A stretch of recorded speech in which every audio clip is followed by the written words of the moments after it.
La situación actual de la guerra en Oriente Medio. Ayer supimos por un nuevo artículo en The Washington Post que Estados Unidos está enviando más armas a la región. Al menos sabemos que los F-16 vienen desde Alemania y los F-35 desde el Reino Unido.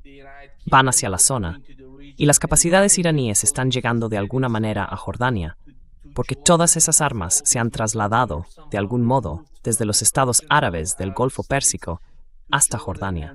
E Irán está atacando obtuos en territorio jordano. Ese es uno de los problemas con las casas y misiles, o quizá con las tropas estadounidenses en Jordania.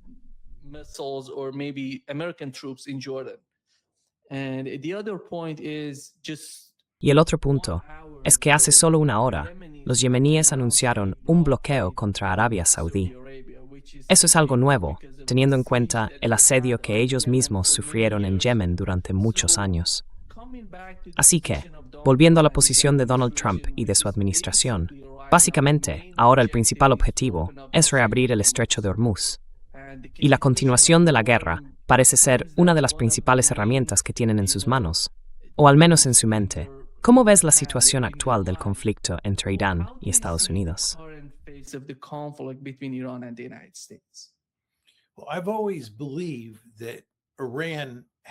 Siempre he creído que Irán ha ganado esta guerra y que Estados Unidos no tiene ninguna estrategia que pueda aplicar para revertir ese hecho básico.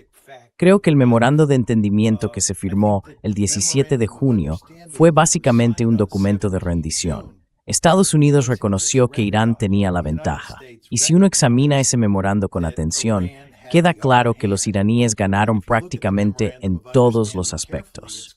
Pero luego, por alguna razón, el presidente Trump decidió que iba a violar ese memorando. Quiso intentar crear un canal a través del estrecho de Hormuz bajo dominio estadounidense.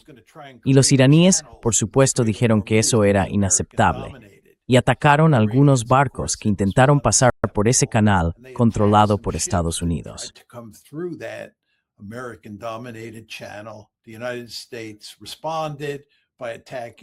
Estados Unidos respondió atacando a Irán. Y ahora tenemos esta campaña de represalias, este toma y daca constante entre los dos bandos. Creo que empezó el 8 de julio y salvo 1 o 2 días de pausa, ha continuado sin parar desde entonces. La pregunta que uno tiene que hacerse es, ¿cuál es el resultado final de esta estrategia de represalias? ¿Gana Estados Unidos? ¿Consigue que Irán admita que no controla por completo el estrecho de Hormuz? ¿O pierde Estados Unidos porque los iraníes simplemente no se rinden? Y además, los iraníes tienen la ventaja en la escalada, ¿no? ¿Cuál de esas versiones te parece más creíble? Yo personalmente creo que las pruebas son clarísimas. No podemos, y cuando digo podemos, me refiero a los estadounidenses, no podemos ganar con esta estrategia de represalias.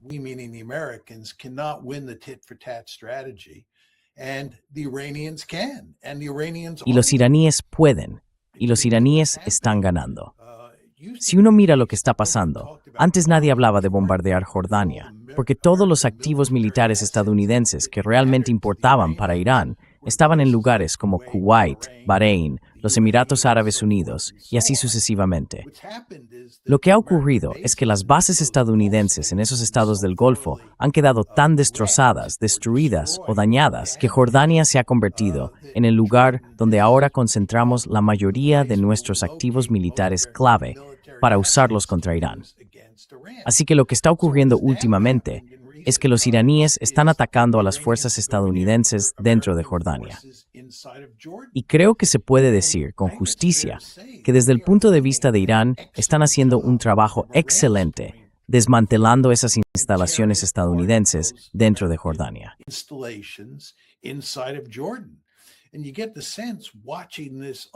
Y da la sensación, al ver cómo se desarrolla todo esto, de que lo que va a pasar es que Estados Unidos tendrá que trasladar todas sus fuerzas militares de nuevo a Israel. Y por cierto, Israel no está precisamente entusiasmado con tener tropas estadounidenses en sus bases, porque los israelíes entienden, igual que lo entienden los estados del Golfo y también Jordania, que eso te convierte en un enorme imán que atrae misiles y drones iraníes. Y los israelíes no quieren eso, igual que no lo quieren los jordanos ni los países del Golfo. Así que en realidad, Estados Unidos está perdiendo poco a poco, pero de forma constante, su capacidad de proyectar poder en el Golfo. Todo esto te indica que Irán tiene la ventaja.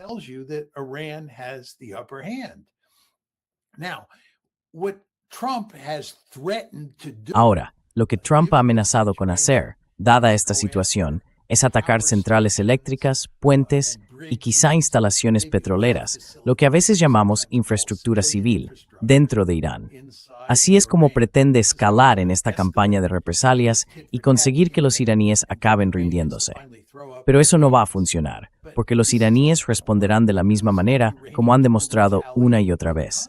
Y los iraníes pueden destrozar, de forma muy efectiva, países como Emiratos Árabes Unidos, Arabia Saudí o Kuwait, atacando sus instalaciones de petróleo y gas o sus plantas desalinizadoras. Los iraníes tienen la ventaja a medida que se sube en la escalada.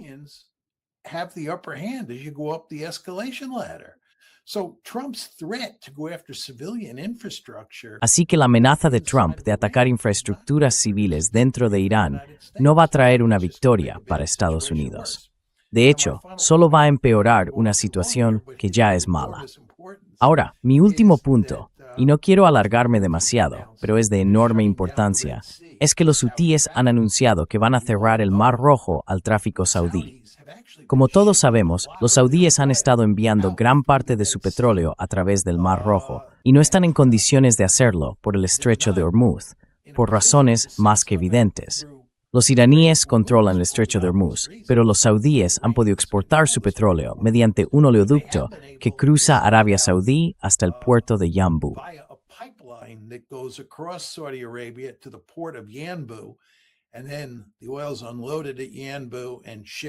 Y luego el petróleo se descarga en Yanbu y se envía por el Mar Rojo. Pues bien, los hutíes han dicho que van a cerrar Bab el-Mandeb, que es el estrecho que está en la parte sur del Mar Rojo. Los hutíes van a bloquearlo para el petróleo saudí. Esto va a tener una consecuencia enorme en el flujo de crudo que sale del Golfo y en el precio del petróleo en todo el mundo. Así que son muy malas noticias para Estados Unidos y demuestra hasta qué punto los iraníes tienen muchas cartas que jugar, mientras que los estadounidenses no tienen forma de escalar ni de ganar esta guerra de represalias que ellos mismos empezaron al violar el memorando de entendimiento del 17 de junio.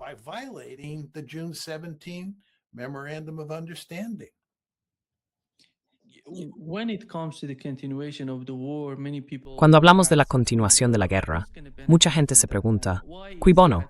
¿Quién se va a beneficiar de todo esto? ¿Y por qué le resulta tan difícil a Estados Unidos retirarse simplemente de Oriente Medio?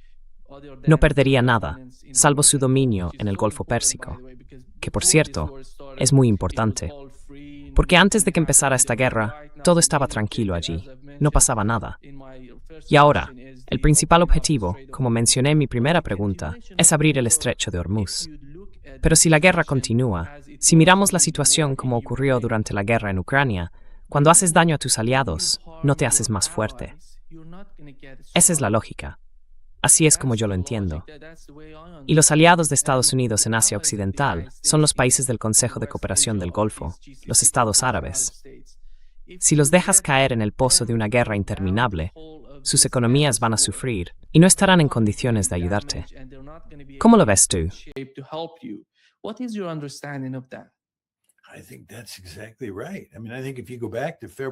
Creo que eso es exactamente así. Quiero decir, si uno se remonta al 27 de febrero, parecía, para casi todo el mundo, yo incluido, que Estados Unidos tenía una estructura de bases formidable en el Golfo y que habíamos creado una alianza muy sólida con los estados del Golfo. Y daba la impresión de que teníamos la ventaja frente a Irán. Creo que todo el mundo entendía, o casi todo el mundo entendía, que Irán podría cerrar el estrecho de Hormuz. Pero no mucha gente, y me incluyo de nuevo, comprendía hasta qué punto Irán podía usar sus misiles y drones para destrozar la estructura de bases estadounidenses y, en última instancia, debilitar su red de alianzas en el Golfo.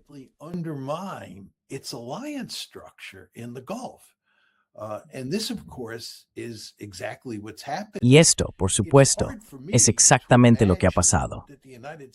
Me cuesta imaginar que Estados Unidos vaya a reconstruir esas bases en el Golfo, no solo porque los estadounidenses no querrán levantar bases que sean vulnerables a los misiles iraníes, sino también porque los países del Golfo tampoco van a querer tener esas bases allí, no mientras Estados Unidos mantenga relaciones hostiles con Irán. Así que es difícil ver cómo estructura de bases y esta estructura de alianzas pueden sobrevivir a lo que ha ocurrido en esta guerra que empezó el 28 de febrero.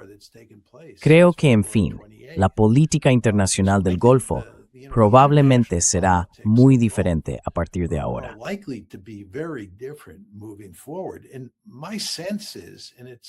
Y mi impresión es, y todavía es pronto, así que no se puede estar del todo seguro de cómo va a desarrollarse esto. Pero mi impresión, Nima, es que lo que va a pasar es que los estados del Golfo harán todo lo posible por encontrar una forma de convivencia con los iraníes. Me parece que eso sería lo más inteligente por su parte. Y por cierto, también creo que sería lo más inteligente para los iraníes. La economía iraní está claramente destrozada, no solo por esta guerra, sino también por las sanciones económicas que Estados Unidos y sus aliados han impuesto a Irán durante muchos años. Y además, por la guerra de 12 días que tuvo lugar el año pasado, en 2025, cuando Israel y Estados Unidos atacaron Irán.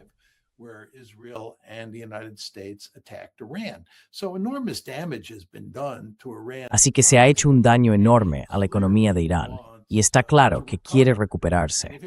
Y si quiere recuperarse, eso significa tener buenas relaciones con los demás estados del Golfo, desde luego no seguir con esa relación hostil que mantiene ahora con ellos. Así que yo diría que los iraníes tienen todos los incentivos para buscar un modus vivendi. Y por supuesto, como estoy diciendo, creo que los estados del Golfo también los tienen. Y pienso que, si consiguen sacar a los estadounidenses de allí, eso sería algo positivo. El problema con los estadounidenses, y es muy importante entenderlo, es que Israel quiere básicamente destruir a Irán. Israel tiene varios... ¿Quiere decir Irán, profesor Mearsheimer? Ah, sí, perdón. You mean Iran, Professor Mearsheimer? Oh, yes, sorry. Yeah, I didn't mean Ukraine. Perdón, sí, no me refería a Irán. Sí, los israelíes quieren destrozar a Irán. Y por eso están ejerciendo una gran presión sobre Estados Unidos para que siga en la lucha. Los israelíes no quieren que volvamos a otro memorando de entendimiento que se parezca en nada al que se firmó el 17 de junio. Estaban muy descontentos con ese memorando. Así que hay mucha presión por parte de los israelíes. Y eso significa que también hay mucha presión del lobby israelí dentro de Estados Unidos y en general de los sectores más belicistas del país para que sigamos en la lucha. Y están presionando constantemente al presidente Trump para que no vuelva al memorando de entendimiento. De hecho, empujaron al presidente Trump a alejarse de ese memorando. Pero el problema es que los halcones, y esto también vale para los israelíes, no tienen una estrategia para ganar la guerra.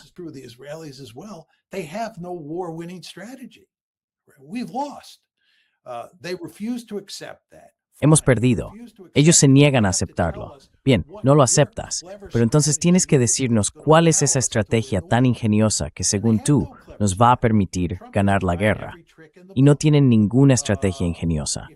Trump ha intentado todos los trucos posibles. Si existiera una estrategia inteligente que pudiéramos usar, la habríamos aplicado hace mucho tiempo, pero no la hay. Así que básicamente estamos condenados en el Golfo. Y es solo cuestión de tiempo que Trump vuelva a reconocerlo. Es muy importante entenderlo.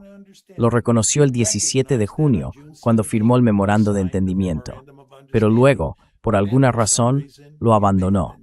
Y en algún momento se verá obligado otra vez a reconocer que tenemos que llegar a un acuerdo, que esta guerra no puede continuar para siempre. No está en el interés nacional de Estados Unidos.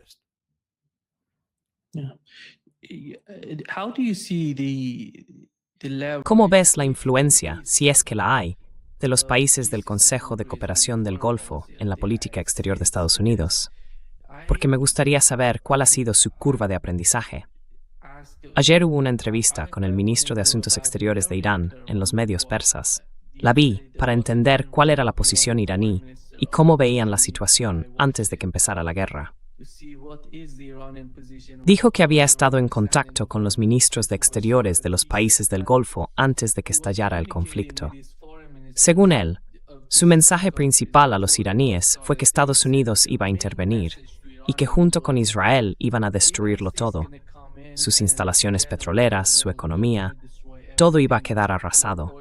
Les dijeron que serían derrotados militarmente y que al día siguiente iban a necesitarlos, así que más les valía comportarse.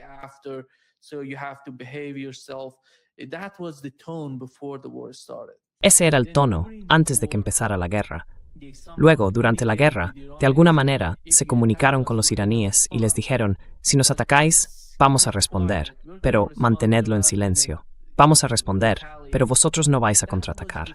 Ese era el sentimiento antes y durante la guerra. Y ahora todo está cambiando. Y cambiando de forma drástica. ¿En tu opinión hay algún proceso de aprendizaje en la región, en todos estos países, para entender la realidad del Estrecho de Hormuz y las consecuencias que ha tenido la guerra hasta ahora?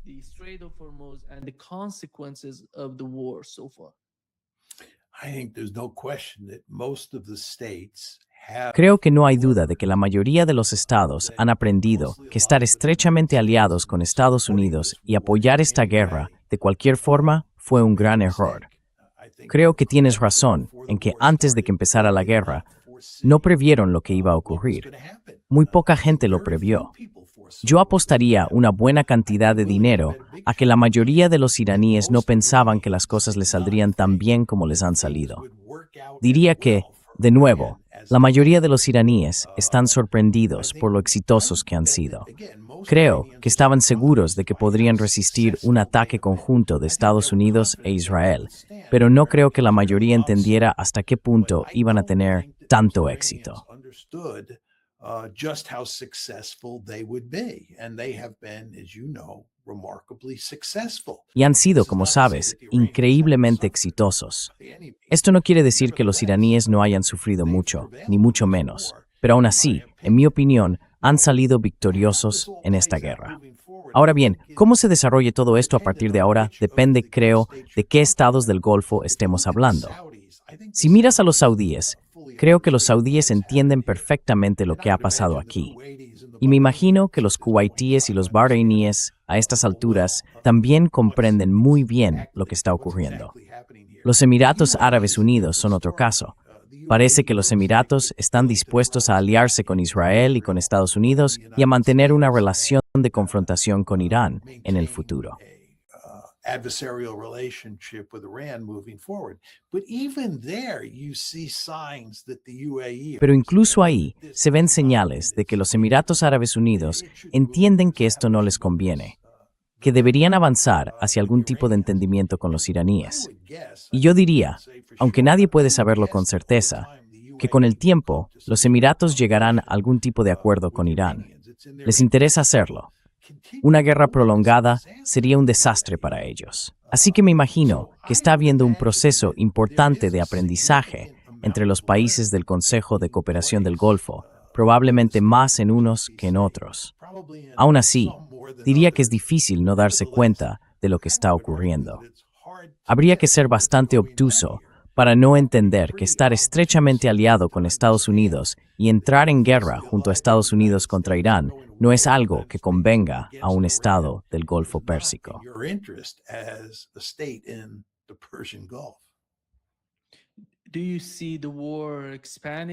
¿Cree que la guerra podría expandirse o volver a afectar a Israel por las dificultades que tienen ahora mismo los Estados Unidos con los cazas, con las armas y con los sistemas de defensa aérea? Eso sería problemático para Israel, precisamente por los sistemas de defensa aérea y las complicaciones con los interceptores. Entonces, ¿cómo ve usted la escalada a medida que pasa el tiempo? Sabemos que ayer atacaron una central nuclear en Irán, que está en construcción, y que también se están produciendo ataques contra redes eléctricas y de alguna manera contra plantas desalinizadoras. Como comentamos en Kuwait, 2 de ellas fueron alcanzadas y también una central eléctrica. Y todo esto va peor. Atacar infraestructuras es extremadamente peligroso. ¿Cómo cree que va a afectar eso a Israel si la guerra continúa? the war continues. Well, let me talk about the Israeli case in a second, because that's a good Bueno, question. déjame hablar del caso israelí en un momento, porque es una muy buena pregunta. Pero sobre la infraestructura, no hay duda de que a finales de la semana pasada, los estadounidenses empezaron de forma limitada a atacar infraestructuras civiles, puentes y centrales eléctricas dentro de Irán. Y los iraníes respondieron atacando plantas desalinizadoras y centrales eléctricas en lugares como Kuwait y Bahrein. Sin embargo, los ataques y contraataques fueron limitados, y no parece que haya habido una escalada importante que afecte a la infraestructura civil. De hecho, da la impresión, y quiero subrayar la palabra impresión, de que los estadounidenses están empezando a dar marcha atrás, que se han dado cuenta de que intensificar los ataques contra infraestructuras civiles en este intercambio de represalias no va en interés de Estados Unidos.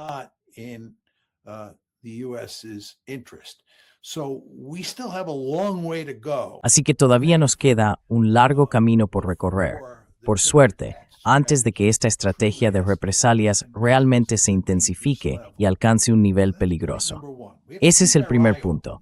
Tenemos que mantener los ojos bien abiertos, en otras palabras, estar atentos y ver qué pasa a lo largo de esta semana. En cuanto a Israel, la pregunta que haces es muy interesante. Para empezar, creo que los iraníes no quieren involucrar a los israelíes en el conflicto. Creo que los iraníes entienden que ya tienen bastante con los estadounidenses. Y si los israelíes se implican, podría convertirse en un gran problema, una ofensiva aérea que se parecería mucho a la guerra de 40 días que tuvo lugar del 28 de febrero al 8 de abril. Y los iraníes no quieren llegar a ese punto.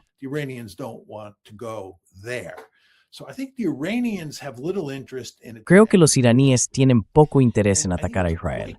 Y también creo que está bastante claro que los israelíes tienen poco interés en meterse en la pelea. Los israelíes, con buen criterio, están dejando que sean los estadounidenses quienes combatan, mientras ellos se mantienen al margen. Es un caso clásico de pasarle la responsabilidad a otro. Y parte de esto tiene que ver, como mencionabas, con el hecho de que los israelíes no disponen de misiles defensivos que puedan usar para protegerse de los misiles balísticos y de crucero iraníes, ni de los drones iraníes que se aproximan. Así que los israelíes no quieren convertirse en un objetivo. No quieren parecerse a Bahrein, Kuwait o Jordania. Quieren mantenerse al margen.